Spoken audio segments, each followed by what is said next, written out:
I'm talking, of course, about Darius Rucker. He is the lead behind probably one of the most successful groups of all time. But when you think about Hootie the Blowfish, you also think about the type of music that we've seen and gotten used to and heard over all these years, even though Darius himself has been a master of a lot of genres. And now he's branching out into something that's very popular for a lot of celebrities, but he's not going the traditional, let's say, tequila route. More like wines, fine wines. And the guy helping him do that is with us as well. His read on all of that, of course, Chris Radomski, well-known founder and CEO of Legend Spirits. Darius, Chris, good to have both of you. Well, thanks. Nice to be here. Thanks for having us. How did you guys hook up in the first place? We started talking about wine, and we came and met a few months ago, close to a year ago, and just, it just seemed like with the crew, with the one crew, I just wanted to be a part of the crew. Yeah. And it worked really well. All right, now, there are a lot of celebrities who do a lot of this. I was just going through some of them. You got Ryan Reynolds with gin, Dwayne Johnson with tequila. Tequila seems to be a huge theme, right? I mean, you got Nick Jonas doing that. You've got Kendall Jenner, even Elon Musk, Guy Fieri. You didn't go the tequila route. No, for me, I'm a wine drinker, and when Chris came to me with this idea, I had to get a bunch of the wine, and I wanted to taste it. You wanted to taste it, test it. I didn't want to be a part of it. It wasn't great, and it was great. And for me, I'm not a tequila drinker or anything, and this is what I do, and it just seemed like a match made in heaven, really, when it came to me. I'm surprised when I was looking at some of the stuff on this, Chris, that tequila seems exhausted to me as a possibility, but not so much wines. I see gin, I see other special liqueurs and all. Sure. So tell us a little bit about this. Well, wine's always been my passion. I got in the industry in the mid-90s and always was associated with brands that were very highly rated, great attention to detail and high quality. So when the crew started, that was the goal, was to put together a portfolio of wines that were excellent, but value price people could afford, and bring together a group of individuals who we had similar thoughts, loves. We joined over sports, food, wine, our families, and that's what the crew's all about. So with Darius joining, it's amazing because it allows us to sort of take his creativity and expand the crew, what we can do in terms of offerings, and just work on getting a great brand of wine. Well, it helps that he's a loved international star. Sometimes you can hook up with someone who engenders controversy. I'm thinking Justin Timberlake and his problems. Now, that's hopefully a short-lived issue, but it didn't. How important was just the reputation of this guy? I think it was more the person, Before I even met Darius, people that I knew that knew him had such great things to say about him, and obviously I'd seen him on television. I loved his music, and I thought, we'd love to meet the guy. It would probably be an amazing connection, and I'm super excited. All right. And he does love wine. Yeah, I heard that. And that first night trying this out was a long night, I guess. Yeah, it was a pretty long night, because like I said, when we started, I wanted to really make sure I loved the wine before I put my name behind it. And I did. I love all of them. And so that was a good night. All right. Now, is Dan Marino the connection here? For me, with wine, that's how it started for me. When Dan was finished playing, I would spend a lot of time at his house. How did that happen? I just got lucky when we did the Only Want to Be With You video. We met. Okay. And I was asking during the break, you named your daughter after him, my daughter's right? named after Dan. We became really fast friends. He's my brother, and I'd spend every home game I was at his house. And so we drink a lot of red wine after. You still live in South Carolina? I still live in South Carolina. All right. Yes, you renovated this Charleston mansion, whatever. What do you think of all the stars that have these avenues and venues? Sometimes what they make doing this dwarfs whatever they make on a concert tour and all of that. Yeah, this has become I think a good business for celebrities that do it the right way. Get involved with the right product. And that's why, I've been offered stuff for years, and we said no, but when one crew came and everything about it, the guys that are with him and everything about it just seemed great for me. And for me, it's not so much about making money, but making a great product. All that stuff will come later. Well, the money's not. Well, it's not bad.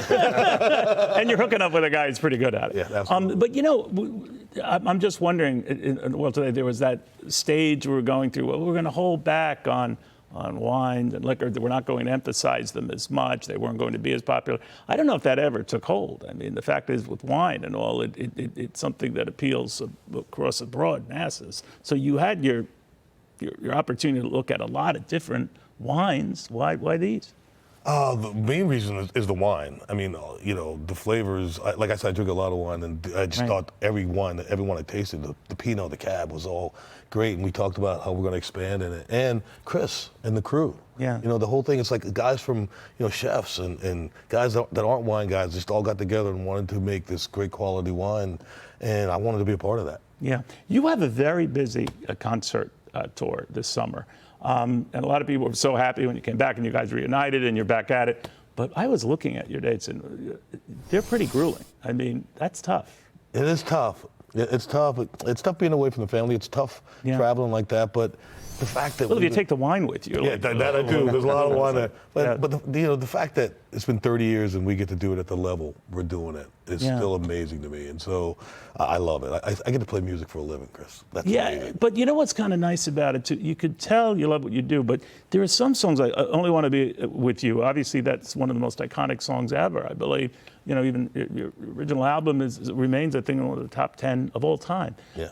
But that's hard to keep that passion up and keep singing again and again and again, like it's the first time every time. Do you ever just go through it like, oh my God, I can't do this? I'm one of those guys that never do that. Yeah. I love it because the second you hit that first note and you see that, we've been Fenway tomorrow. You see 35,000 people stand up and scream. And I get that when I leave. Yeah, exactly. It's embarrassing. It's actually embarrassing. Exactly. When that happens, it makes playing that song every night so worth it. Yeah, concert. I was thinking of you too during the whole COVID thing, and I talked to a lot of musicians during that period. Everything froze. And looking back at that, how did you get through all of that? Oh goodness, I did a lot of virtual concerts. Is that right? During that, but.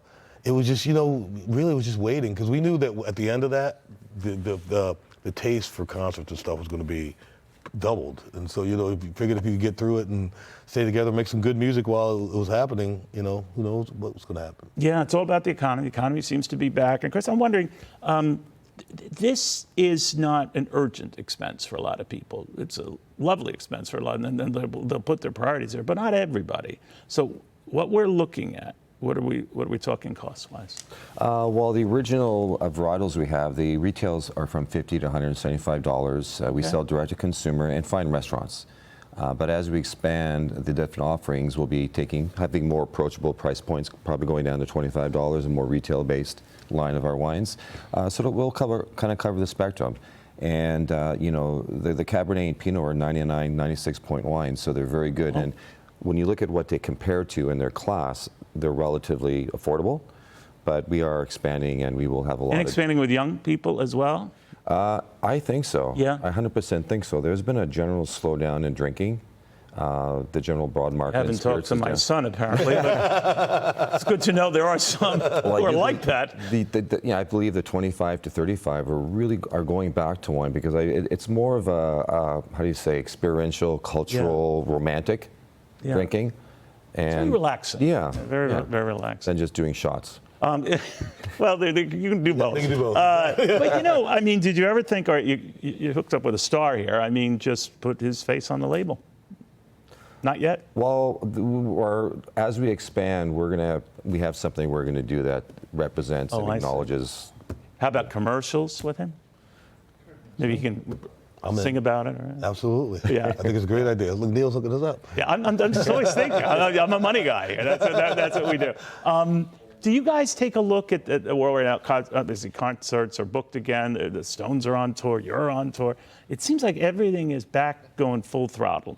What do you think? Oh, absolutely. I think everything. I know the music business is back full throttle. The concert business is. Everybody's going out, and a lot of people are doing good ticket sales. Some people aren't, but that's just the way. But the Stones filled MetLife Stadium. Those guys are like 120 years old. Yeah, and I saw them, and I see why they filled MetLife Stadium. Right? It's worth every penny. It's just wild. It's Absolutely. just wild. Could you have pictured 30 years ago that this group would be this iconic, this big, and as popular as ever? No, I didn't. I could have never imagined us being where we are right now. To be able to go out every 5 years or so and play the places we're getting to play, I would have never guessed it. But I thank God for it. All right. Well, congratulations to both of you. This looks like really good. My crew is hovering here. They're just hovering on this stuff. But these are great guys, and what they're doing in this environment,